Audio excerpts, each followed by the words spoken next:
Bismillahirrahmanirrahim. Assalamualaikum warahmatullahi wabarakatuh. Alhamdulillahirabbil alamin. Wassalatu wassalamu ala asyrafil anbiya'i wal mursalin wa ala alihi wa sahbihi ajma'in. Amma ba'd. Ikhwatal Islam rahimakumullah. Para peserta kajian Tazkiyatun Nufus yang dirahmati Allah. Pertama-tama kita senantiasa memuji Allah Subhanahu wa taala dan bersyukur kepadanya atas segala limpahan rahmat dan hidayahnya sehingga pada sore hari ini menjelang malam kita dapat berkumpul kembali di ruang Zoom dalam kajian Tazkiyatun Nufus. Tazkiyatun Nufus yaitu kajian penyucian jiwa atau penyucian hati.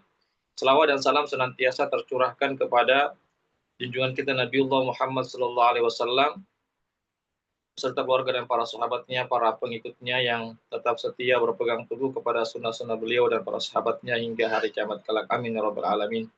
Ikhwatal Islam rahimakumullah. Insyaallah kita masih mengkaji kitab Mukhtasar Minhajul Qasidin, kitab tentang penyucian jiwa yang ditulis oleh Al-Imam Ibnu Qudamah Al-Maqdisi rahimahullahu taala. Sekarang kita masuk pada satu pasal atau pembahasan tentang derajat atau tingkatan wara'. Wara' itu artinya kehati-hatian, tingkatan kehati-hatian atau wara' dalam bahasa Arabnya.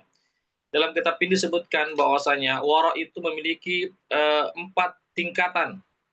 Ya, wara' itu memiliki 4 tingkatan.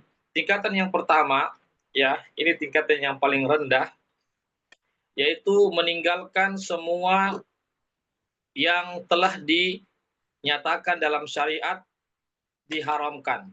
Artinya yang jelas-jelas Allah haramkan dan Rasulnya haramkan, maka itu adalah lalu dia meninggalkan semua itu, maka ini adalah masuk dalam wara', tapi wara'nya sudah jelas hukumnya. Karena sudah jelas hukumnya dari Allah dan Rasulnya. Ya, larangan dari Allah dan Rasulnya sudah jelas. Ini juga bagian, tapi wara' yang paling rendah ini. Karena sudah jelas hukumnya. Ya. Yang kedua, wara' yang kedua adalah wara' kehati-hatian dari segala syubhat. Syubhat itu keraguan-raguan yang tidak wajib ditinggalkan.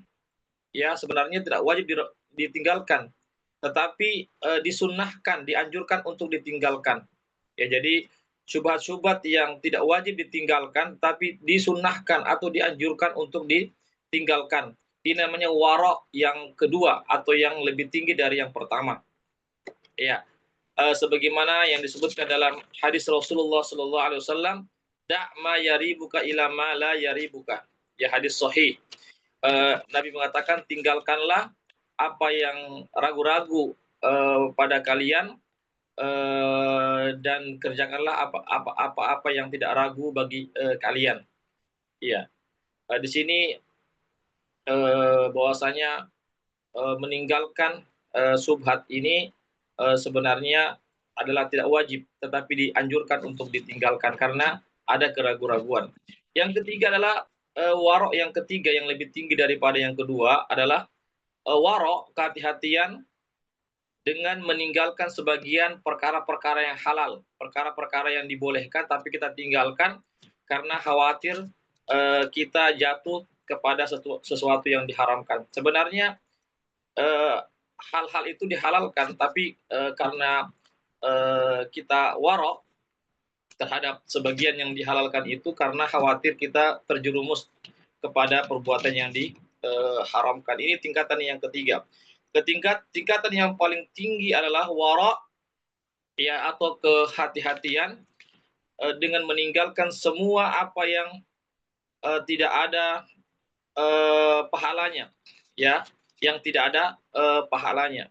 Ya, meninggalkan dari segala sesuatu yang tidak ada pahala di sisi Allah Subhanahu wa taala. Ini adalah wara' yang paling tinggi, yaitu wara' orang-orang yang orang-orang yang jujur kepada Allah Subhanahu wa taala. Sebagai contoh misalnya diriwayatkan dalam sebuah riwayat para ulama, yaitu Yahya bin Yahya Ainisaburi, semoga Allah merahmati beliau, disebutkan bahwasanya beliau itu pernah minum obat, lalu istrinya mengatakan kepadanya, seandainya engkau berjalan keliling di rumah ini sedikit saja, beberapa langkah saja, agar obat itu bisa bekerja di dalam perutmu. Ya, lalu Yahya bin Yahya An-Naisaburi ini mengatakan, namun langkah-langkah kaki itu yang engkau suruh saya untuk berjalan, saya tidak mengetahui tentang hukumnya dalam Al-Quran ataupun As-Sunnah. Dan saya sejak 30 tahun selalu senantiasa mengintrospeksi saya punya amalan. Artinya dia tidak mau melakukan sesuatu yang tidak ada hubungannya dengan Allah dan Rasulnya. Artinya tidak mau melakukan hal-hal yang kesia-siaan, itu maksudnya. Tidak mau mengerjakan hal-hal yang sia-sia, yang tidak ada pahalanya di sisi Allah Subhanahu wa taala. Ini adalah warok yang paling tinggi. Ya, seandainya dia berjalan beberapa langkah berkeliling di rumahnya, itu tidak mengapa, tidak ada dosa bagi, tapi dia tidak mau melakukan satu perbuatan yang tidak ada pahalanya. Dia hanya mau melakukan satu gerakan, langkah atau perbuatan yang mendapatkan pahala di sisi Allah Subhanahu wa taala. Ya, luar biasa ya. Para ulama terdahulu itu sangat betul-betul memperhatikan gerak-geriknya, perkataannya, langkah-langkah kaki-kakinya. Jangan sampai mereka melangkah kepada hal-hal yang mubah, boleh-boleh saja, tetapi tidak ada pahala di sisi Allah Subhanahu wa taala. Luar biasa ya, bagaimana para ulama betul-betul dia senantiasa mengintrospeksi amalannya agar amalannya semua itu bernilai ibadah di sisi Allah Subhanahu wa taala. Ikhwatal Islam, azakumullah. Jadi wara itu adalah kehati-hatian ya. Kehati-hatian itu wara. Kehati-hatian artinya dia tidak sembrono dalam bersikap, dalam bertindak, dalam berbicara dan seterusnya. Dia memperhatikan apakah ini diharamkan atau tidak. Jangankan ini, jangan sampai ini perkara yang syubhat, yang samar-samar. Jangan sampai ini hal-hal yang tidak ada kaitannya dengan agama, yang tidak ada pahala di sisi Allah Subhanahu wa taala, atau hal-hal yang kesia-siaan. Mereka berupaya untuk meninggalkan hal-hal tersebut. Itulah warok, kehati-hatian. Ikhwatal Islam, azakumullah. Oleh karena itu sebutkan dalam kitab ini, meskipun dalam kehati-hatian itu kan sebagaimana yang saya sampaikan tadi itu bertingkat-tingkat orangnya ya, kemampuannya. Ya, apakah kita masih di warok yang pertama, kedua, ketiga, atau yang paling tinggi? Ikhwatal Islam, azakumullah.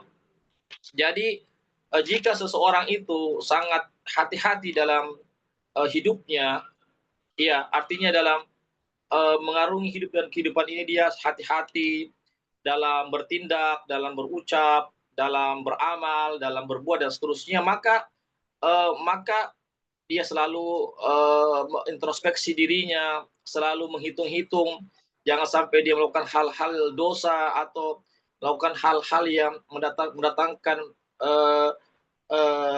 dosa atau hal-hal yang tidak ada manfaatnya dan seterusnya, maka kelak dia pada hari akhirat akan mudah untuk meniti jembatan menuju surga Allah Subhanahu wa taala. Karena apa? Karena di dalam kehidupannya di dunia dia hati-hati melangkah, berbicara, tidak bertindak sembrono, asal-asalan, maka di hari akhirat Allah akan mudahkan langkahnya dengan cepat untuk memasuki surga Allah Subhanahu wa taala. Ikhwatul Islam, azakumullah. Jadi di hari akhirat kelak nanti tingkatan kita di surga itu berbeda-beda. Ada surga yang paling tinggi sekali, ada yang surga di tengah, ada yang paling bawah. Itu tergantung dari sejauh mana seseorang itu memiliki kesikap hati-hatian dalam hidupnya selama di dunia.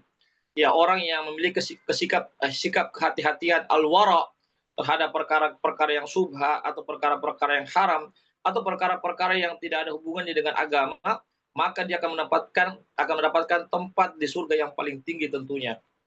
Iya. Adapun orang-orang yang terlalu meremehkan dalam perkara wara, artinya tidak wara, tidak hati-hati dalam hidupnya, melangkah asal-asalan, tidak menimbang baik buruknya perbuatannya, maka tentunya apalagi kalau dia orang-orang yang tidak wara terhadap perbuatan kemaksiatan, bergelimang dalam dosa dan seterusnya, itu pun juga bertingkat-tingkat, ada namanya kekafiran, kekufuran, ada namanya kemaksiatan, ada namanya kefasikan, ada namanya dosa besar, ada dosa kecil dan seterusnya.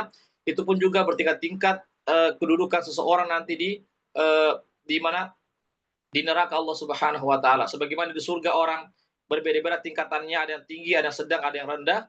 Begitu juga di neraka. Ya tergantung sejauh mana seseorang itu tidak warok dalam hidupnya, maka atau dia orang yang meremehkan masalah dosa dan seterusnya, maka di hari akhirat juga dia bertingkat-tingkat tentang kedudukannya nanti di neraka Allah Subhanahu wa taala. Ada yang neraka yang paling dasar, ada yang di tengah-tengah atau ada yang neraka yang lebih ringan. Yaitu kembali kepada kondisi seseorang itu ketika dia hidup di dunia. Intinya ikhwatal Islam, azakumullah, ya intinya kita harus sebagai seorang muslim kita harus wara, ya seandainya kita bisa memiliki wara yang paling tinggi yang saya sebutkan tadi itu adalah yang sangat baik sekali meskipun kemampuan orang berbeda-beda. Kemudian yang berikutnya ikhwatal Islam azakumullah, ya di sini saya sebutkan dalam kitab ini disebutkan tingkatan-tingkatan syubhat, tingkatan-tingkatan syubhat dan bagaimana membedakan antara membedakan syubhat dari halal dan yang haram. Ya, sebagaimana disebutkan dalam hadis Nu'man bin Bashir, ya yang menyebutkan 3 jenis ini. Ada namanya halal, ada namanya haram, ada namanya syubhat. Syubhat ini yang tengah-tengah, yang ragu-ragu. Kalau haram itu sudah jelas, ada nasnya dari Al-Quran As-Sunnah. Begitu juga yang haram, jelas juga yang ada dalilnya Al-Quran Sunnah yang mengharamkan, tetapi ada yang tengah-tengah, tidak jelas kehalalannya dan tidak juga jelas keharamannya. Itu dinamakan syubhat. Ya, kalau kita tinggalkan, sebaiknya kita tinggalkan perkara ini karena dengan kita meninggalkan maka kita terbebas daripada perkara-perkara yang diharamkan. Ikhwatal Islam, azakumullah, ya jadi hendaklah kita mengetahui perkara-perkara ini. Kemudian disebutkan di sini beberapa contoh syubhat-syubhat. Berapa contoh syubhat? Yang pertama adalah ragu-ragu terhadap sebab yang menghalalkan dan sebab yang mengharamkan. Ragu-ragu terhadap sebab yang menghalalkan dan sebab yang mengharamkan. Ini terbagi 4 jenis. Ya, yang pertama, sesuatu itu hukum, ya dia dihalalkan, ya telah dihalalkan sebelumnya, ya tetapi setelah itu ada keraguan-raguan tentang sebab kehalalan tersebut, ya maka syubhat ini namanya dinamakan syubhat yang harus ditinggalkan, ya yang harus ditinggalkan dan dilarang kita untuk melakukannya. Contoh misalnya seseorang yang melihat binatang buruan, ya lalu dia menembak ya binatang buruan tersebut, lalu binatang buruan itu anggaplah burung kah atau yang semisalnya jatuh di air, ya lalu mati di dalam air itu dan dia tidak mengetahui apakah burung itu atau burung apa namanya hewan buruan itu mati karena terkena dari tembakan kita atau karena mati tenggelam. Nah, ini dinamakan syubhat, ya, syubhat yang harus ditinggalkan. Karena kan tidak jelas apakah dia mati itu burung itu karena tembakan kita atau dia mati karena tenggelam, karena jatuhnya di air. Maka kata penulis buku ini itu adalah perkara yang diharamkan, syubhat tapi yang diharamkan, yaitu hukum asalnya adalah dia diharamkan, ya, maka kita harus tinggalkan. Yang kedua adalah mengetahui, telah diketahui yang halal, ya tetapi dia ragu tentang keharamannya, ya tetapi ragu tentang keharamannya. Ya contoh misalnya ada seseorang laki-laki mengatakan apabila jika sekiranya ini adalah burung gagak maka istriku misalnya diceraikan, ya saya ceraikan misalnya. Ini seandainya ada orang mengatakan demikian. Kemudian ada lagi orang lain yang kedua mengatakan jika ya jika sekiranya burung itu adalah bukan burung gagak maka istriku adalah diceraikan. Tetapi kemudian burung itu tidak diketahui apakah dia burung gagak ataupun burung yang lainnya, ya maka perkara ini ikhwatul Islam azakumullah, ya tidak dikatakan dia diharamkan, bahwasanya tidak dikatakan bahwasanya apa namanya bahwasanya diharamkan apa yang dia katakan itu, tetapi yang waro, ya yang hati-hati jika dia meninggalkannya. Artinya meninggalkannya maksudnya bahwasanya istrinya itu adalah diceraikan, itu kehati-hatiannya ya, itu kehati-hatian. Ikhwatal Islam, azakumullah. Ya, ikhwatal Islam, azakumullah, itu terkait ya.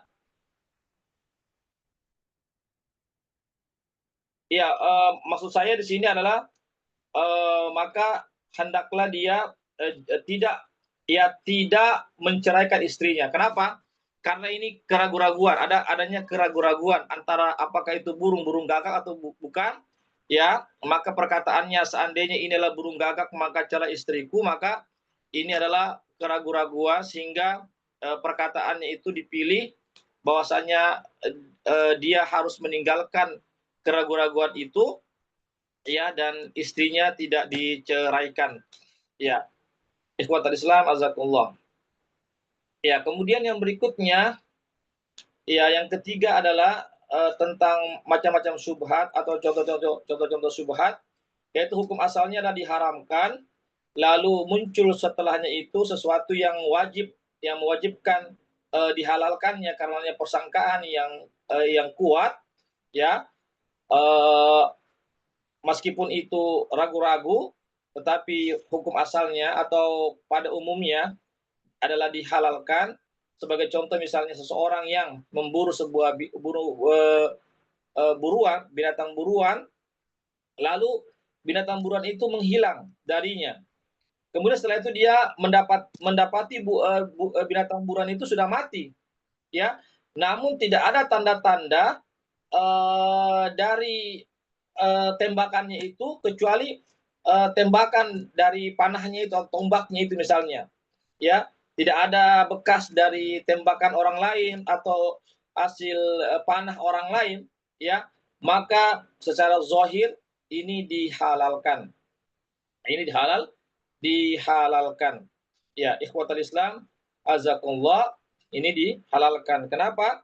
Dihalalkan karena yang ada berbekas pada binatang buruan itu, meskipun ketika ditembak binatang itu tiba-tiba menghilang, tidak langsung mati di tempat itu, tapi mati di tempat lain, tetapi tidak ada tanda-tanda dari hasil tembakan orang lain, hasil buruan orang lain, maka dianggap bahwasanya meskipun ini dikatakan ragu-ragu, ya, tetapi tetap dikatakan dia sesuatu yang dihalalkan.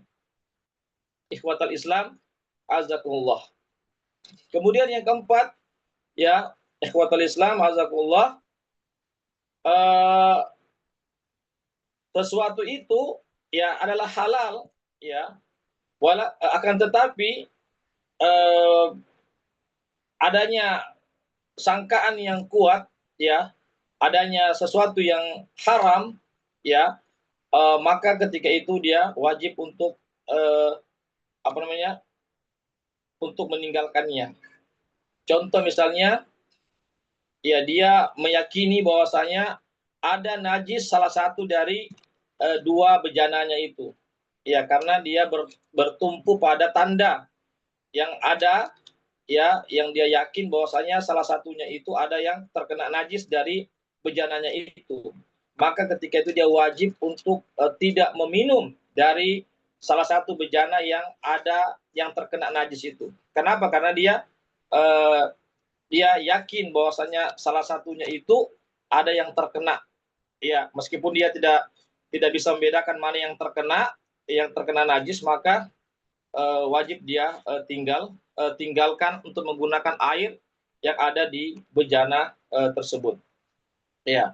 Kemudian yang berikutnya, ikhwatal Islam, azakullah, ya, di antara contoh-contoh syubhat yang lainnya adalah yaitu bercampurnya antara halal dan haram. Ya, ada sesuatu yang halal bercampur dengan sesuatu yang haram, maka terjadilah namanya keraguan-raguan, ya, karena telah bercampur antara halal dan haram. Ini ada beberapa contoh. Contoh misalnya yang pertama, apabila bercampur antara bangkai dengan hewan yang telah disembelih. Nah, jadi hewan yang tidak disembelih mati dengan sendirinya atau karena tertabrak, jatuh, yang tidak sempat disembelih dinamakan bangkai. Bagaimana seandainya ada hewan bangkai dan hewan yang mati karena disembelih yang bukan bangkai itu bercampur, bercampur, ya, maka ini dinamakan syubhat juga karena tidak jelas mana yang halal, mana yang bukan bangkai, mana yang bangkai, maka ini syubhat yang wajib untuk ditinggalkan. Artinya jangan kita memakan hewan tersebut salah satunya karena kedua-duanya itu tidak jelas mana yang bangkai, mana yang bukan bangkai. Ya. Kemudian yang berikutnya bercampurnya antara sesuatu yang haram, ya, yang haram yang terbatas dengan halal yang tidak terbatas. Ya, contoh misalnya bercampurnya saudara perempuannya, saudara susuannya dengan wanita-wanita yang ada wanita-wanita yang halal dinikahi di sebuah negara atau kota yang besar. Ya, maka orang tersebut boleh dia menikahi salah satu wanita yang ada di kota itu. Kenapa? Karena kota itu adalah kota yang besar, banyak perempuannya. Ya, sedangkan saudara susuannya itu cuma satu orang saja atau dua orang saja. Ya, kalau kita katakan dia tidak boleh menikahi seorang pun dari wanita yang ada di kota itu, maka sangat sulit bagi dia untuk tidak menikahinya uh, karena sulit dia untuk mencari lagi wanita yang lain karena di kota itu semuanya kalau kita katakan tidak boleh dia menikah dengan salah satu dari wanita itu karena ada salah seorang saudara susuannya itu kan mahram ya yang bercampur dengan wanita-wanita yang ada di kota itu, maka sangat sulit bagi dia untuk tidak menikah. Maka dikatakan boleh dia menikahi salah satu dari wanita yang ada di kota itu, meskipun ya ada salah seorang mahramnya yaitu saudara susuannya ada di tempat tersebut yang dia tidak ketahui. Ya, ikhwatal Islam, a'azakumullah. Ya, ya, yang kemudian yang berikutnya, ya, contoh yang berikutnya adalah bercampurnya sesuatu yang haram yang tidak terbatas dengan halal yang terbatas. Ya, bercampurnya sesuatu yang haram yang tidak terbatas dengan halal yang terbatas, dengan sesuatu yang halal yang terbatas seperti eh, ya hukum harta-harta di zaman sekarang ini kan ya apa namanya eh, harta-harta yang sekarang ini ya disebutkan pala yahrum ya, ya jika seandainya ya bercampur antara harta-harta yang yang haram eh, yang tidak terbatas eh, dengan halal yang tidak terbatas juga, ya, maka di sini boleh kita mengambil harta tersebut, ya, boleh kita melakukan transaksi dengan dari harta tersebut. Karena apa? Ya karena dua-duanya tidak terbatas, haramnya tidak terbatas, yang begitu juga halalnya tidak terbatas. Sebagaimana kondisi kita di zaman sekarang ini kan kita tidak tahu mana harta yang haram, mana harta yang tidak haram. Kita berinteraksi dengan orang, kita jual beli, sewa menyewa, bermuamalah, bertransaksi, itu memberikan hadiah dan terus seterusnya. Itu kita tidak mengetahui secara pasti, kecuali kalau kita lihat secara nyata bahwasanya dia melakukan praktek-praktek yang jelas-jelas perbuatan yang diharamkan, itu baru kita harus tinggalkan. Tapi selama kita tidak mengetahuinya, maka itu terjadi percampuran, kita tidak mengetahui mana yang halal, mana yang haram, maka hukum asalnya itu diperbolehkan. Ikhwatal Islam, azakumullah, ya, itu terkait tentang bercampurnya sesuatu yang haram yang tidak terbatas dengan sesuatu yang halal yang tidak terbatas pula. Ya. Ikhwatal Islam, azakumullah. Ya, sebagaimana ya, di sini disebutkan ya, Misalnya kita mengambil harta atau mendapatkan satu harta dari tangan penguasa yang zolim misalnya.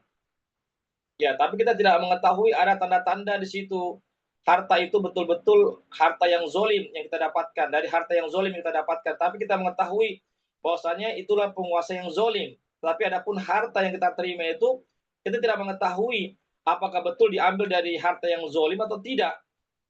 Maka sebaiknya ditinggalkan dalam bentuk kehati-hatian. Tetapi tidak diharamkan. Andainya kita ambil dari harta tersebut pemberian dari penguasa yang zolim, itu boleh-boleh saja. Tapi kalau kita tinggalkan itu sifat kewaraan, kehati-hatian, tapi tidak diharamkan seandainya kita mengambil barang tersebut. Ya, ikhwatal Islam, azakumullah, ya, itu terkait tentang apa namanya perkara-perkara yang syubhat. Barangkali ini yang bisa kami sampaikan, ya, terkait macam-macam syubhat, ya, mana yang mesti ditinggalkan, yang wajib ditinggalkan, mana yang sebaiknya ditinggalkan, mana yang boleh dikerjakan. Ya, demikian apa yang bisa kami sampaikan terkait tentang perkara ini. Sebelum kami tutup, ada yang bertanya, dipersilakan.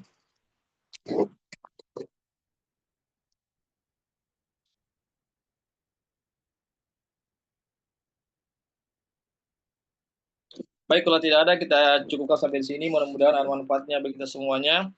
Mohon maaf atas segala kekurangannya. Yang benar datangnya dari Allah saja, yang khilaf, yang salah dari kami. Kami mohon ampun kepada Allah Subhanahu wa Ta'ala.